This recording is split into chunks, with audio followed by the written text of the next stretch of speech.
As technology and human innovation evolve, scientists and archaeologists discover more and more about the world around us. So today, here at Unexplained Mysteries, we'll be taking a look at interesting discoveries from around the world.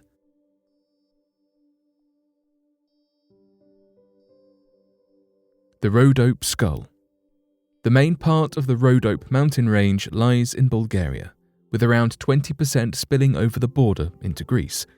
The mountains themselves are absolutely stunning, with luscious greenery covering the countless river gorges that are a prominent feature of the area. As an ecological and cultural crossroad between Europe, Asia, and the Mediterranean, the Rhodope Mountains are extremely biodiverse. Many species, ranging from big bears to small squirrels, call the range their home. But what if we told you that, over 1,000 years ago, the Rhodope Mountains were home to some less conventional creatures, shall we say?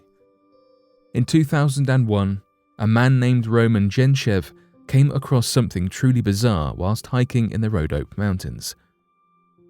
Roman lived in Plovdiv, the cultural centre of Bulgaria just north of the mountains, a city which, thousands of years ago, was part of the ancient Greek Empire.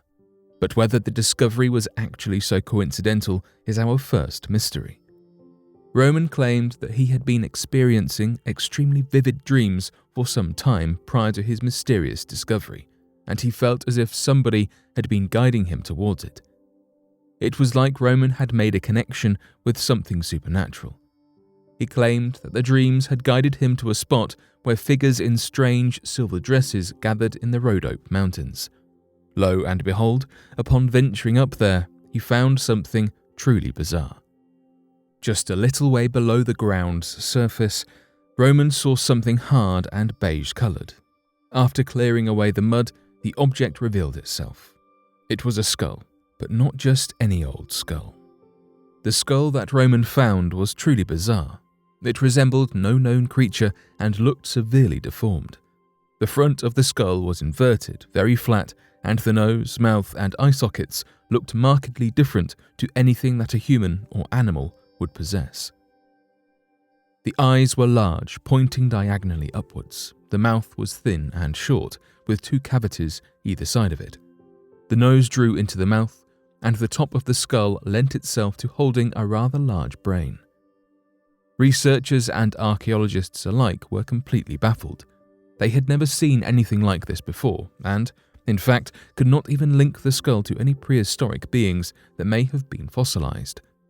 The skull weighed around 500 grams, and next to it, a small piece of metal weighing nearly a kilo was also discovered.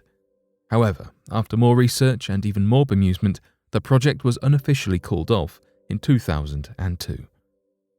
To this day, nobody quite knows what the dreams that Roman experienced really meant, or how they guided him to the Rhodope skull. It must be said that this is one of few occasions where scientists have come together and agreed that an extraterrestrial being may be responsible for this truly strange relic. Where did Stonehenge's stones come from? 2020 is a year that everybody will probably want to forget rather quickly. However, for geographers, natural scientists, and archaeologists, the various lockdowns have allowed research to be undertaken at various spots of natural beauty around the world without the hordes of visiting tourists getting in the way. In July 2020, new technology solved one of Stonehenge's biggest mysteries. People have wondered how and why Stonehenge was built for decades, but also questioned where stones of the size present at Stonehenge came from.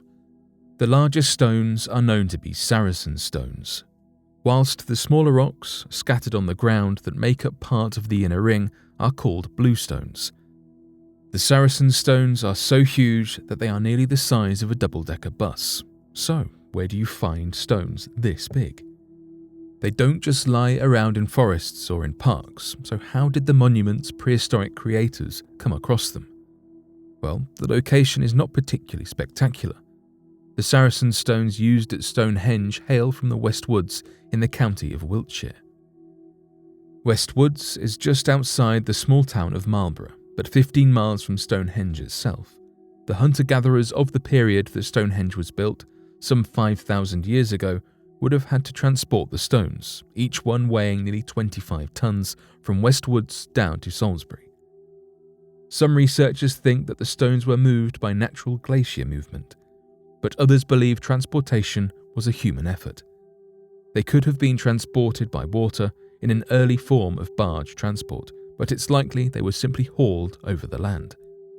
Now, you might wonder how scientists found out the true origin of the stones. It was almost accidental, in fact. In 1958, a man had taken a small amount of rock from Stonehenge home as a souvenir, something which is not permitted, but decided to hand it back to Stonehenge researchers this year. The scientists then took samples of the rock and managed to create a stone fingerprint as they had described it. They did similar things with some 20 Saracen stones from across England and compared the stones' chemical makeup. A match was eventually found, pointing straight to Westwoods. Researchers were very shocked at finding the source of the stone and didn't think they would have found such a precise location.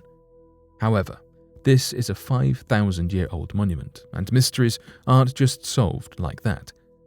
2 of the stones didn't match the Westwoods discovery. How and why they are a different type of Saracen rock, we don't exactly know. Viking village discovered in the Norwegian mountains. As recently as 2021, a breakthrough dating back to the Viking Age has been made after the remains of a settlement were uncovered on a quiet stretch of mountain. Over the past few years, the Secrets of the Ice project, organised by Inlandet County, has revealed breaking news and headline-worthy findings. This has allowed archaeological sites to be examined and investigated, especially when they are at risk of being damaged, rendering much of the possible research useless as a result of melting glaciers. When glacier archaeologists took to the mountains in 2020, they found a lost mountain pass that was dated back to the Viking Age, though this left us with more questions than it had answered. It is already established that Vikings live by the ocean or the fjord to allow for quick access to the water. When the Lendbreen mountain pass was found, with no written documentation, it raised lots of questions as to how and why it was there. There were plenty of sled, animals and household remains along the path, but still with little information as to why Lendbreen Pass walks away from the water. What use did it have in the Viking Age? The logical way to answer these questions was to simply follow the path. Initial speculation saw ideas such as pastures, farms, and long-distance travellers using this pass, though the true discovery was perhaps much more exciting. Lars Pieler reveals that the team made their way to a lost Viking settlement. They moved through summer farms and found paths well worn into the land, from people and animals, though it took an unexpected detour from the expected route as the path progressed. It was Reidar Marstein, a local resident who practiced archaeology as a hobby, who discovered the remains of buildings. Upon the first survey, 21 structures were recorded. Pieler stated that their outer walls were visible as low embankments, and small tests with an auger centrally in the ruins revealed charcoal in the ground, perhaps from hearths. These technical terms, to the layman amongst us, combine to create a classically historical appearance. Small test excavations allowed the team to confirm that it was indeed walls from former houses that had been found. All the time samples placed the structures between 750 and 1150, the near entirety of the Viking Age.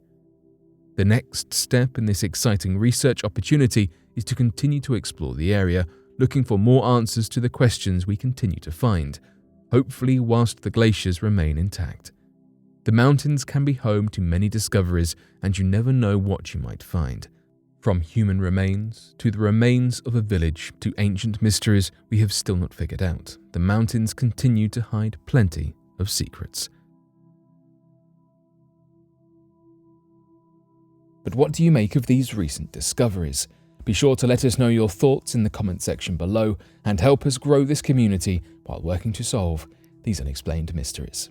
Thank you for watching, and don't forget to subscribe for more videos.